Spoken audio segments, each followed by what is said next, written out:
বাবেরা নওজওয়ানেরা পরিবর্তন হবার চেষ্টা করে, কেননা নিঃশ্বাসের কোনো বশ বিশ্বাস নাই। আল্লাহ দরবারে ফিরিয়ে দিতে হবে, কবরে সবাইকে যেতে হবে। মিনহা খালাকনাকুম ওয়া বিহা নুঈদুকুম ওয়া মিনহা নুখরিজুকুম তারাতান উখরা বলে মাটি মনজিল হয়ে যাবে। এ আমার আব্বা মায়েরা বোনেরা বাচ্চারা শুনে রেখে দাও, ওই কবরের জমিনে তোমার বাপ যাবে না, তোমার মা যাবে না, তোমার ছেলে যাবে না, স্ত্রী যাবে না, স্বামী যাবে না, দুনিয়া তোমার বন্ধু বান্ধবী যাবে না, দুনিয়ার লিডার এমএলএ মন্ত্রী পীর সাহেব পীরজাদা কেউ যাবে না। ওই কবরের জমিনে তোমাকে একা থাকতে হবে গো।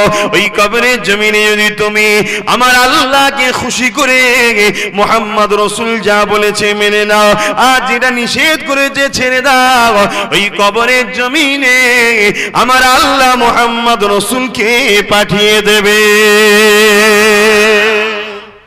বুখারী মুসলিমের হাদিস, রাসূল কবরে আসবে। এ ছেলেরা, নিজের বিবেককে একবার প্রশ্ন করো, এখনই যদি মৃত্যু হয় বিকালেই জানাজা হয়ে যাবে, বা কালকে সকালে বা দুপুরের নামাজের পর, তাই তো নাকি? একটু ভিআইপি হলে, দুনিয়ার ভিআইপি হোক আর বা আল্লাহর রাস্তায় হোক জানি না, যাকে একটু ভিআইপি হলে লোকজন জানাজানি থাকলে কি হবে? একদিন নাই রাখবে কি দুদিন রাখবে কি? আল্লাহওয়ালা হলে টেনশন নেই, ও পচবে না, কেন আল্লাহর ওলিরা পচে না। জোরে বলুন সুবহানাল্লাহ। কেন? একটু লোকজন আসবে, সব দেখবে, ভিআইপি ব্যাপার। ঠিক আছে, একদিন রাখো, দুদিন রাখো, 3 দিন রাখো, 4 দিন রাখো, যদিনই রাখো না কেন কবরে তো তোমায় দিতে হবে। ওই কবরটা 2 ধরনের হবে। একটা হলো তুমি যদি রাসূলের হুকুম মেনে চলো, আল্লাহকে যদি খুশি করে চলো, তোমার জন্য কবরটাকে আল্লাহ পাক জান্নাতের একটা সুড়ঙ্গ খুলে দিয়ে ওখান থেকে ঠান্ডা হাওয়া আসবে, জান্নাতের বিছানা বিছিয়ে দেওয়া হবে, ওখানে তুমি কিয়ামত পর্যন্ত আরামের ঘুমাতে থাকবে। আর যদি এর উল্টো হয়, আল্লাহকে মানুনি, দুনিয়া তথাকথিত আল্লাহর দুশমন যারা, তাদের পিছনে ছুটেছো, রাসূলের পিছনে ছুটুনি।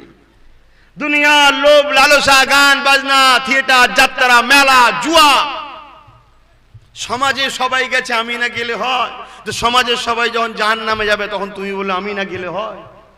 তখন তুমি রাজি তো না? তাহলে সমাজ যা করছে করুক যাক, তুমি তোমার কবরের কথা ভাবো, তোমার কি হবে? তখন ওর কি হবে? জাহান্নামের একটা গর্ত করা হবে, যেখানে 99টা করে সাপ থাকবে। আমি বলিনি, আমার বাপ বলেনি, আমার রাসূল বলছে।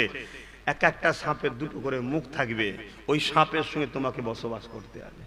দুনিয়ায় আল্লাহ অনেককে দেখায় পরিবর্তনের জন্য, অনেকের কবর খোঁড়ার পরেও কবরে সাপ পাওয়া যায়। চলো অন্য জায়গায় খোঁড়ো, সেখানেও সাপ, অন্য জায়গায় খোঁড়ো, সেখানেও সাপ। 3 বার হয়ে যাবার পরে উলামারা ফতোয়া দেয় কিছু করার নেই, সারা দুনিয়া খুললেও সাপ পাবে, কেন? ওর সাথে থাকতে হবে। তো তোমার যদি এটা হয়, আমার যদি ওটা হয়, আল্লাহ মাফ করুন। লা হাওলা ওয়ালা কুওয়াতা ইল্লা বিল্লাহিল পড়ো, লা হাওলা ওয়ালা কুওয়াতা ইল্লা বিল্লাহিল আলিয়্যিল আযীম। একবার ভাবো, কে তোমার আপন, কে তোমার পর? তুমি কার জন্য কাকে হারাচ্ছ? তোমার দুশমনের জন্য তোমার আপন আল্লাহকে হারাচ্ছ, তোমার দুশমনকে খুশি করার জন্য তোমার আপন রাসূলকে তুমি হারাচ্ছ।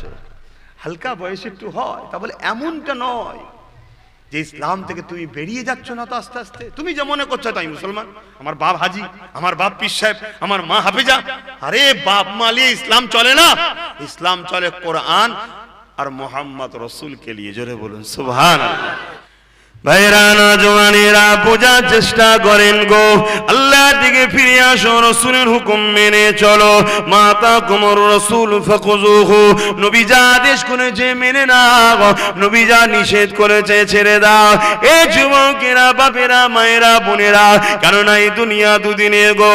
এই সমাজে হাজারো নয় লাখো যুবক চলে গেছে, এই সমাজে হাজারো নয় লাখো যুবতী চলে গেছে, এই সমাজে হাজারো নয় লাখো ছেলে জেল খাটছে, এই সমাজে হাজারো নয় লাখ লাখো মেয়ে তারা সংসার ভেঙে গিয়ে চোখের পানিতে জীবন কাটাতে লেগেছে।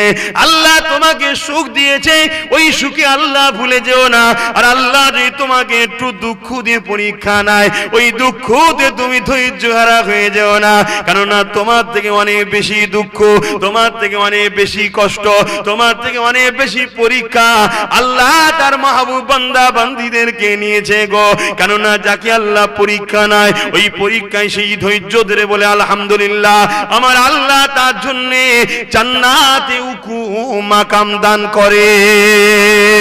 এ যুবকেরা, কাউকে আল্লাহ গরিব করেছে, আর ওই গরিবের ঘরে দেখা যাবে 4-5টা ছেলে, ওই গরিব খাওয়াতে পারছে না, ধৈর্য হারা হয়ে যেও না গো। এটা আমার আল্লাহর পরীক্ষা তোমাকে, তুমি ধৈর্য ধারণ করে চলো।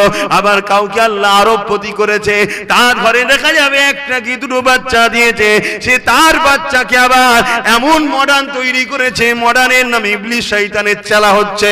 মনে রেখে দিও, তোমাকে আল্লাহ ধনী করে পরীক্ষা নিচ্ছে, ওকে আল্লাহ গরিব করে পরীক্ষা নিচ্ছে। তুমি ধনী হয়ে তোমার ধন দৌলত যদি আল্লাহর রাস্তায় ব্যয় করতে পারো, না এর পক্ষে নিয়ে যেতে পারো, ওই গরিবের পিছনে খরচ করতে পারো, তবে মনে রেখে দিও আমার আল্লাহ দুনিয়া তো তোমায় দিল, আখিরাত তোমাকে নাজাত দিয়ে দেবে। আরে গরিব বাপ ভাইরা, তোমাকে আল্লাহ গরিব করেছে, ধৈর্য যদি হারা হতে পারো, হয়তো দুনিয়ায় চাকা একদিন ঘুরে যাবে। তুমি যদি ধৈর্য হারা হয়ে থাকতে পারো, যদিও দুনিয়ায় চাকা না ঘোরায়, মনে রেখে দিও এটা তোমার জন্য ভালো। ওই যে আগে বললাম, প্রথম দিনে বিনা উঁচুতে পড়েছে, শাস্তি হয়নি বলে আবার পড়েছে। হয়তো তোমায় ধন দৌলত দিলে তুমি আল্লাহ ভুলে যেতে, তাই আল্লাহ ভালোবাসে বলে দেয় না। তাই শুকরিয়া আদায় করো, আল্লাহ যে হালে রেখেছে তাতে খুশি থাকো। একটাই টার্গেটে রাখো, জান্নাত যাব, আল্লাহ পাকের দিদার নিয়ে নেব। এটা হতে পারে তো নাকি? হ্যাঁ, আমি আব্বাস সিদ্দিকী যা কাজ করতে যাই শুধু বাধা আর বাধা, বাধা আর বাধা। মাঝে মাঝে বলি, আল্লাহ আমি কি আমার জন্য করছি? আমি তো তোমার জন্য করছি, তাহলে এত বাধা কেন? মাঝে মাঝে কষ্ট হয় তো, মানুষ তো রে বাবা, এইটাই তো নফস। এই যে নফস ধোকা দিচ্ছে, আর করবো নি, যা না, ওটাই নফস। আমার আল্লাহ আমায় দেখছে যে নলেজ সিটি তো মানুষের জন্য করছে, আমাদের আল্লাহর রাস্তাই তো করছে। ও আরো যদি কিছু বলে যে বাবা আসো, মসজিদ বাঁচাতে হবে, মাদ্রাসা বাঁচাতে হবে, গরিব মানুষের হক দিতে হবে, এর জন্য এই করতে হবে, ওটাও তো সে ভালো কাজই করছে, ভালো কাজ তো আল্লাহর জন্য। তারপরও উল্টো উল্টো সব হয়ে যাচ্ছে, কি ব্যাপার? না, আল্লাহ পরীক্ষা নিচ্ছে। তোমার জন্য যেটা ভালো সেটা আল্লাহ করে, এটা বিশ্বাস করো না, করো না। আমার জন্য যদি আজকে কিছু একটা আমার কপালে লিখা থাকে, জানতে হবে ওইটা আমার জন্য ভালো ছিল, তাই আমার আল্লাহ ওটা করে। যেমন আমার বললাম অ্যাক্সিডেন্টটা, ওটা আমার জন্য ভালো ছিল, ওই জন্য আমার আল্লাহ করালেন, ওর বিনিময়ে আমার একটা ওসিলা হয়ে গেল পরিবর্তন হবার। কথা বুঝে আসছে ভাই? কিন্তু তুমি যদি ওটা না ধরতে পারো, তাহলে তোমাকে জানতে হবে আমি ধ্বংসের দিকে। বিমার আল্লাহ দেয়, বিমার কে দেয়? বিমার আল্লাহ দেয়, কারো জন্য ভালো, কারো জন্য গজব। আপনি চমকে গেলেন, হ্যাঁ, বিমার হওয়ার পরে যে বেশি আল্লাহকে ডাকছে, জানতে হবে এটা ওর জন্য রহমত হলো, এই বাহানায় আল্লাহকে ডাকছে। জোরে বলুন সুবহানাল্লাহ। আর বিমার হওয়ার পরে ধৈর্য হারা গেছে, ধর ভালো লাগে না, কচি পোড়া, নামাজ পড়ি আর করি, তাও আমার এত কিছু হচ্ছে কেন, আর পড়বই নি, যা, জানতে হবে ওটা ওর জন্য গজব হলো। কথা কিছু বুঝতে পারছেন? হ্যাঁ, আল্লাহ পাক যেটাই করে আমাদের জন্য ভালো করে। অনেকে গাফিল হয়ে বসে থাকে, মাঝে মাঝে আল্লাহ পাক লাড়া দেয়, লাড়া চোটে ভয়ে সব মসজিদে ঢোকে, মসজিদে ভিড় হয়, দেখেন না? ওটা আল্লাহ ভালোবাসে তাই দেয়, যে আয় চলে আয়, চলে আয়, চলে আয়। কিন্তু আমার আবার থিতিয়ে গেলে আমরা আবার দেখে না। এ আমার নওজওয়ানেরা, এ আমার বোনেরা, আব্বারা, মায়েরা, পরিবর্তন হয়ে জানবো। গুনাহ করে করে, গুনাহ করে করে দিলটা পাষাণ হয়ে গেছে। গুনাহ করে করে, গুনাহ করে করে পাহাড় পরিমাণ গুনাহ করে ফেলেছেন, তথাপিও ধৈর্য হারা হবেন না। নিঃশ্বাস যতদিন চলছে আপনার জন্যে নাজাতের দরজা খোলা আছে, কিন্তু আপনি অপেক্ষায় থাকবেন না, কেন আপনার নিঃশ্বাস কখন যাবে আপনি জানেন না। তাই তো নাকি? রাত্রিরে ঘুমালেন, সকালে উঠবেন, সূর্য দেখতে পাবেন কি কোনো গ্যারান্টি নাই।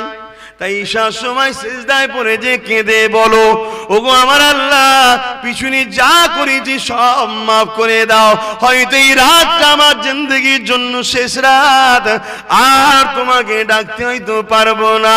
আল্লাহ, আমার শেষ কথাটা তোমার সঙ্গেই হলো, তোমার কাছে আমি মাথা নত করলাম, তোমাকে আমি খালেক বলে মানলাম, তোমার কাছে আমি ক্ষমা চেয়ে নিলাম।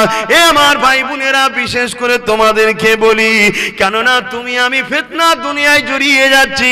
আমার আল্লাহ বা তোমার এই রাতে যদি মৃত্যু দেয়, আমার আল্লাহ তোমার জীবনের গুনাহকে মাফ করে দেবে। মাঝে মাঝে মনে হয় এইসব গুলো বলি, লোক মানে তো, বিশ্বাস করে তো, তাই একটু জিজ্ঞেস করছি, বিশ্বাস করছেন তো নাকি?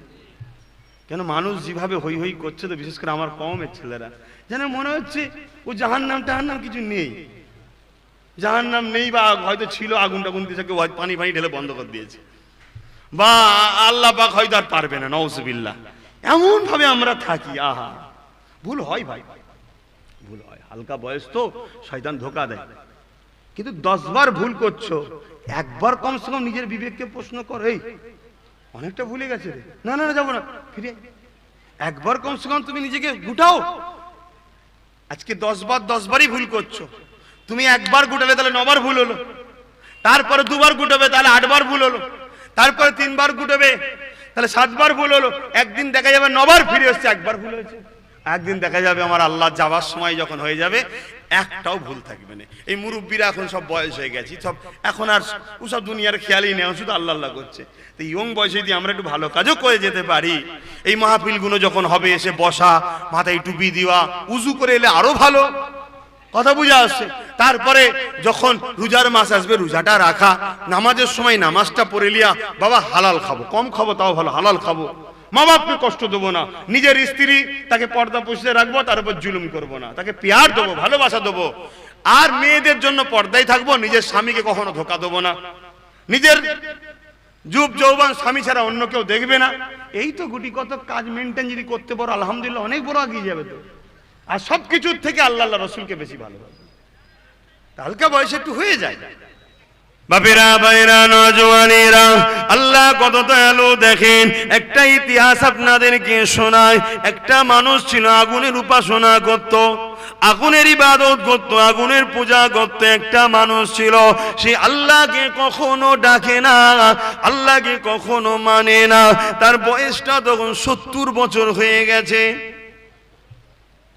একটা ছেলে জন বয়স থেকে নিয়ে বাপকে ছেড়ে দিয়ে, বুঝাবার জন্য বলছি, বাপকে ছেড়ে দিয়ে সারা দুনিয়া লোকেদের সঙ্গে উঠা বসা, ইনকাম করে তাদের পিছনে খরচ করা আর করা, বাপকে জীবনে দেখেনি। লাস্টে 70 বছরে বুড়ো হয়ে গেছে, টুক টুক টুক টুক করে ঘরে এসছে। ও বাপ ওকে রাখবে তো? হ্যাঁ, সারা জীবন তুই সব যুব যৌবন অর্থ সবার পিছনে খরচ করলি, আমারও লাইফটা শেষে গেল, 70 বছর পর ফিরে এসছিস, কি গো রাখবে?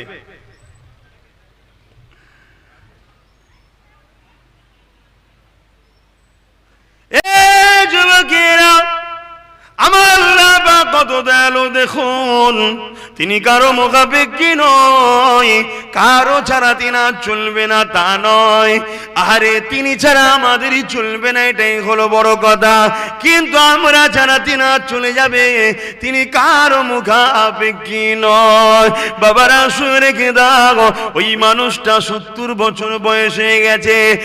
একদিন বেখিয়ালে আল্লাহ পাককে ডাক দিলেন, আল্লাহকে ডাক দিলেন সামাদ, আল্লাহ পাকের একটা নাম। ওই বান্দাটা সামদ বলে একজন দেবতার উপাসনা করত। সামাদ বলে যখনই ডাক দিয়েছে, আমার আল্লাহ সঙ্গে সঙ্গে লাব্বাইক বলে বান্দাকে সাড়া দিয়েছে।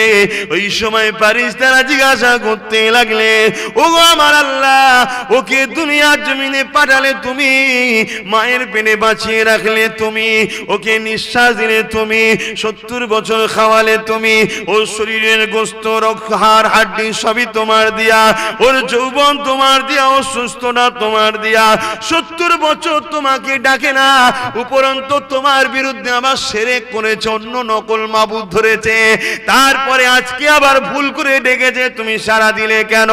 আমার আল্লাহ কি বলেছিলেন? ওরে আমার ফেরেশতারে এগুলো সৃষ্টি আমার, আমি আল্লাহ এদেরকে বড়ই ভালোবাসি।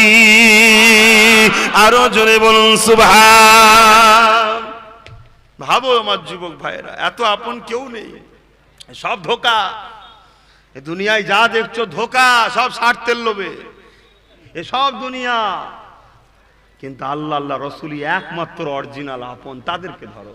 আমার বক্তব্য এইটা, আমি তাদেরকে ধরেছি, এখনো চেষ্টা করছি মজবুত করে আরো ভালোবাসার। দোয়া করো যেন আরো ভালোবেসে ধরতে পারি, বলুন আল্লাহুম্মা আমিন। তোমাদের জন্য দোয়া করি তোমরাও সেই আল্লাহকে আরো ভালোবেসে ধরো, বলুন আল্লাহুম্মা আমিন। কথা বুঝে আসছে?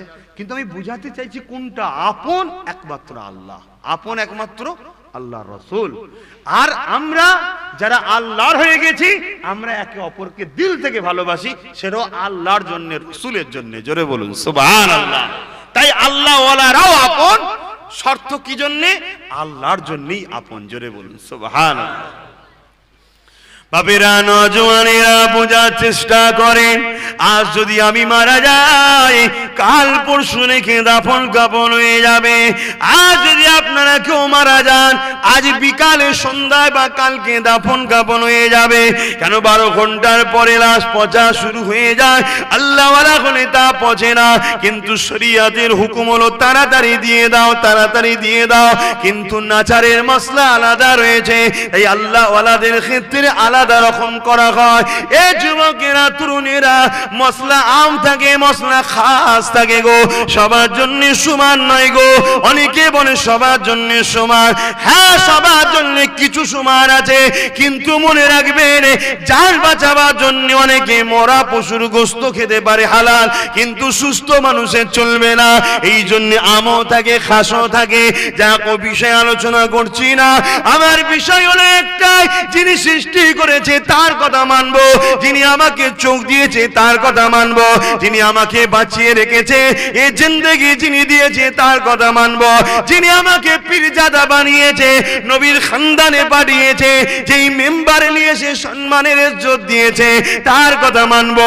আমি আসার পরে আপনাদের ঘরে যিনি এনে দিয়েছে, আমি তার কথা আপনাদেরকে শোনাবো। কেউ আপনাকে আনেনে ভয় দেখিয়ে চুপকি দেখিয়ে আনেনে, একমাত্র আপনাদের ঘরে এনেছে আমার আল্লাহ পাক, তিনি এনেছে। তাই তিনার গুণগান গাইবো, তিনার কথা বলবো। এই যুবকেরা শুনে রেখে দাও, সমাজে আমরা খাদ্যেতে তেজপাতা দিয়ে দেখেছে। এ মুসলমান, তোমার আমার আল্লাহ আল্লাহ রসুল ছাড়া কেউ আপন নেই গো।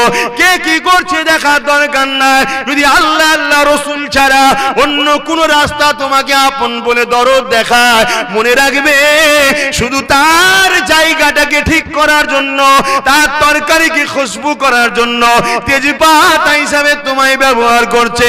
যখন ইউজ হয়ে যাবে ফেলে দেবে, এমন জায়গায় ফেলবে না তুমি তোমার আল্লাহর দিকে ফিরে আসতে পারবে না, কোনো জায়গায় কাজে লাগবে। ট্রেন থেকে বেরিয়ে চলে যেতে হবে, তাই বুঝিয়ে দিয়ে যায় ফিরে আসো। জিন্দেগির একটাই মাকসাদ করো, আল্লাহকে খুশি করা। আল্লাহকে খুশি করতে গেলে আমার আল্লাহ কি বলেছে জানতে হবে। আল্লাহ কোরআনে জানিয়ে দিয়েছে, কুল ইন কুনতুম তুহিব্বুনাল্লাহ ফাত্তাবিউনি ইউহিব্বুকুমুল্লাহ ওয়া আগফির লাকুম যুনুবাকুম আল্লাহু গফুরুর রহিম। এ আমার যুবকেরা আর বোনেরা, বিশেষ করে শোনো, আব্বা মায়েরা আপনারাও শোনো। আল্লাহ কোরআনে জানিয়ে দিলেন, বড় কাফলাম কুল অর্থাৎ বলো, রাসূলকে বলতে বললে কুল ইন কুনতুম তুহিব্বুনাল্লাহ, যারা বলে আল্লাহকে ভালোবাসি, এরা সত্যবাদী যদি হয় একটা পরীক্ষা দিতে হবে। কি পরীক্ষাই হবে? ফাত্তাবিউনি, আগে জানো তারা আমার নবীকে অনুসরণ করে না।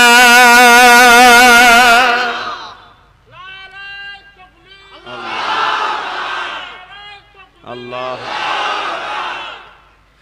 তাহলে আগে রসুলকে অনুসরণ করে নিতে হবে। কিভাবে? ব্যবসা রসুলকে অনুসরণ করে, সংসার রসুলকে অনুসরণ, অর্থাৎ রসুল যেভাবে করেছে বা করতে বলেছে। আমি যেটা আগে বলেছিলাম, দেশকে ভালোবাসবেন রসুলকে অনুসরণ করে, রসুল যেভাবে করেছে বা করতে বলেছে। আপনি কাকে ফলো করছেন দেশকে ভালোবাসার ক্ষেত্রে? কে? সব জালি, অরিজিনাল তো মোহাম্মদ রসুল। জোরে বলুন সুবহানাল্লাহ। আপনি কার থেকে কি শিখছেন? আপনি সমাজের লিডার হতে চান হন, কিন্তু আপনি রসুলকে ফলো করে সমাজ চালাবেন। বাকি তো সব ধোঁকা। রসুলকে যে ফলো করবে সে নিজে রাত্রিরে বেরিয়ে লোকের বাড়ি বাড়ি বাড়ি বাড়ি খোঁজ নেবে। কেন?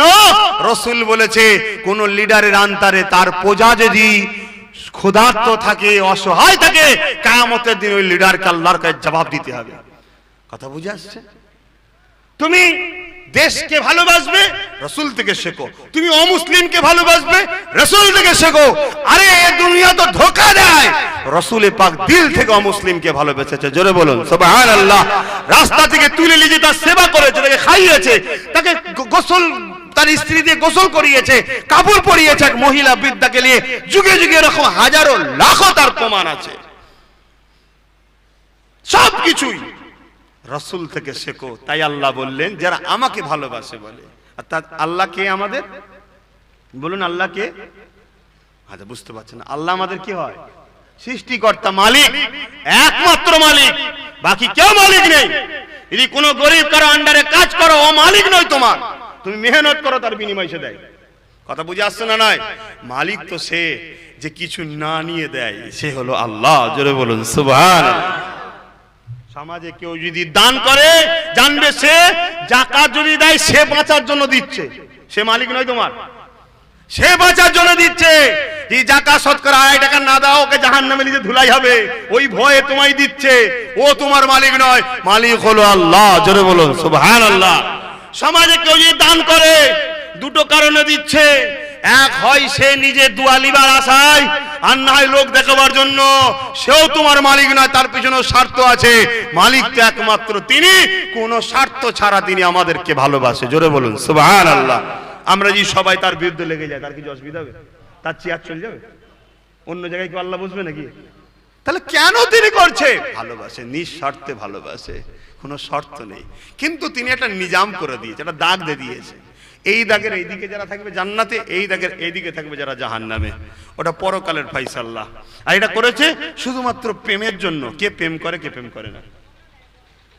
কেউ যদি তোমাকে 1 প্লেট ভাত দেয় বা কিছু টাকা দেয়, তার জন্য আমরা কত কি করছি।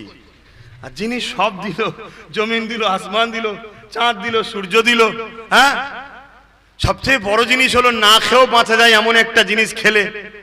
ভাত, রুটি, শাক, সবজি, ফল মূল ছাড়াও মাসকে মাস বাঁচা যায় একটা জিনিস খেয়ে থাকলে। কি সেটা? জোরে বলুন। পানি। পানি, সেই পানি তিনি ফ্রিতে দিয়েছে। কি দিয়েছেন না দেয়নি? হ্যাঁ, পানি কোন কোম্পানিতে বানানো হয়? হ্যাঁ, ওই যেগুলো তুলে নিয়ে যে অ্যাকো ফেস ফেস বলে, ও তো সেই পানিটা করে না, ওতে কিছু কেমিক্যাল দিয়ে ভাইরাস থাকলে ভাইরাসকে কেটে দেয়। আমার মনে হয় আরো ভাইরাস ঢুকছে, আল্লাহ ভালো জানে, জানি না বা। কথা বুঝে আসছে? কিন্তু কে দেয়? তেনাকে কি দিলে ভাবো। একদিন খাতা নিয়ে বসবেন, ঘুমাবার আগে খাতা নিয়ে বসবেন ঈশার সময়। বসে ফজরের পর থেকে ওই ঈশার আগ পর্যন্ত আপনি কি করেছেন, দুনিয়ার আল্লাহর জন্য কোটা করেছেন, আল্লাহর বিরুদ্ধে কোটা করেছেন, হিসাব করবেন। তবে দেখবেন আপনার মধ্যে পরিবর্তন আসবে। আর না হয় ও আমরা বলে গেলে হবে না, আপনার মধ্যে ভয় থাকা দরকার, নিজেকে চেতনা করা দরকার, অনুশোচন হওয়া দরকার। না কি হবে? অজ কি কম হচ্ছে নাকি? অজ হচ্ছে, কিন্তু অজকে কেন্দ্র করে মেলা বন্ধ হয়েছে। মেলা ইসলামে হালাম না হারাম? ছেলে মেয়ে একসাথে ঘোরা ইসলামে হালাল না হারাম? এত বড় একটা হারাম জলসাকে কেন্দ্র করে হয়। তাই আব্বাস সিদ্দিকী দিনে জলসার সিস্টেম করে দিয়েছে। কই হচ্ছে? হচ্ছে না। কিন্তু এটাও 2 দিন পরে হবে যদি তোমরা করা না হও। এখনো চক্ষু লজ্জাটা আছে, কাল চক্ষু লজ্জা থাকবে না। হা হা হা হা করে হাসতে হাসতে চলে আসবে, দেখবেন কি রে, এই যাও ওইদিকে যাও, ও তখন তোমাকে হাঁকার না, তুই ওইদিকে যা। তোমরা তৈরি না করতে পারো, আব্বারা, বিশেষ করে আব্বাদের বলছে, এই তোমরাও তো আব্বা হবে, যুবকগুলো ঠিকভাবে যদি না করতে পারো, পরিবর্তন হও। প্রত্যেকটা পুরুষ শোনো, প্রত্যেকটা পুরুষকে বলছি, এতক্ষণ তো তোমাদের ওয়াজ করলাম, আপনাদেরও বললাম, সবাইকে নিয়ে বললাম, তুমি যদি নিজে পরিবর্তন হয়ে যাও, নামাজ রোজা হজ যাকাত দান খায়রা দাঁড়ি টুপি হজ টজ সব করে আল্লাহ করে সব ঠিকই আছে, তারপরেও তুমি জান্নাত যেতে পারবে না, এক জায়গায় ধরা পড়ে যাবে। কোথায়? কিয়ামতের দিন যদি তোমার মেয়ে জাহান্নামে যায়, ওই মেয়ে তখন বলবে, ও আল্লাহ, আমি জাহান্নামী হলাম কি করে, আমার বাপ যদি আমায় রুখতো, আমি যখন বেপর্দা বাইরে বেরিয়েছিলাম, আমার বাপ তো আমি বারণ করেনি। আমার বাপ যদি আমাকে টাইট দিত ছোটবেলা থেকে, ছোটবেলায় ছোট ছোট ছোট ছোট কাপড় কিনে দিচ্ছ, কাটাকুটি, হিটা কাটা, হুতা কাটা, বড় হলে তার ভালো লাগছে ঢাকতে, সে বলছে কাটাকুটি নিয়ে আসে। কথা বুঝে আসছেন? আমার কথা খারাপ লাগছে? বাস্তব। লজ্জা কিসের করছো? লজ্জা নয়, আর আমি বললে লজ্জা? হ্যাঁ, তো সেই জায়গায় ওই মেয়ে তখন বলবে, আল্লাহ আমার বাপ যদি আমায় রুখতো তাহলে আমি কি হতাম। তারপরে শোনো, স্বামীরা ধরবে, ও আল্লাহ আমার বাপটা শুধু একা নয়, স্বামীটাকেও ধরো। কেন রে? না, আমি যখন বন্ধনের লোন নিতে যেতাম আমাকে সেক্রেটারি করেছিল অমুক কমিটির সদস্য, অমুক এই হ্যান ত্যান, আমি আবার মেকআপ টেকআপ করে ফটো তুলেছি আর তুলেছি, পুরো পুরুষ দেখেছে, আমার স্বামী কিচ্ছু বলে না, শুধু বলছে টাকা লিয়ে আয়। শুনছেন না? তাহলে আমাকে যদি আজকে আমার স্বামী রুখতো তাহলে আমি জাহান্নামী হতাম না? স্বামী যদি বলতো, এই খবরদার ঘর থেকে বেরোবি না, যদি বেরোস পর্দার সাথে যাবি, মায়ের বাড়িও কোনো জায়গায় প্রয়োজনে যাবি, কাটছি তো আমি, তুই কেন বেরোবি? বলেন আল্লাহ। বড় ভাই শোনো, বাপ আর আমি, বড় ভাই গার্জেন, আমার বড় ভাই মনে করতো আল্লাহ ও যদি কারোর সঙ্গে পালিয়ে যায় আমার কিছু খরচ বেঁচে যাবে, ওই জন্য আমি ঘুরতাম তুলতাম পার্কে, না কিচ্ছু বারণ করতো না। আল্লাহ বলবে, ফেরেশতা এই যে অভিযোগগুলো দিয়েছে একদম পারফেক্ট, যা ওই গুণে কেস সাথে দিয়ে জাহান্নামে ভরে দে। আল্লাহ আমার নামাজ আছে, জাহান্নামে যা, রোজা আছে, জাহান্নামে যা, হজ আছে, জাহান্নামে যা, তোমার নামাজের দিকে আল্লাহ চেয়ে আছে নাকি? কথা কিছু বুঝছেন? এসব ওয়াজ করলে মনে হয় দাওয়াত হবে না, আর হলেও কি ভাই রেসবেন। আচ্ছা, আমি তোমাদের ক্ষতি করছি? আমি তো তোমাদের ঘরে জান্নাতে নিয়ে যাবার চেষ্টা করছি, কিন্তু যাবে কি না যাবে তুমি চেষ্টা করলে 100% আল্লাহ নিয়ে যাবে। জোরে বলুন সুবহানাল্লাহ।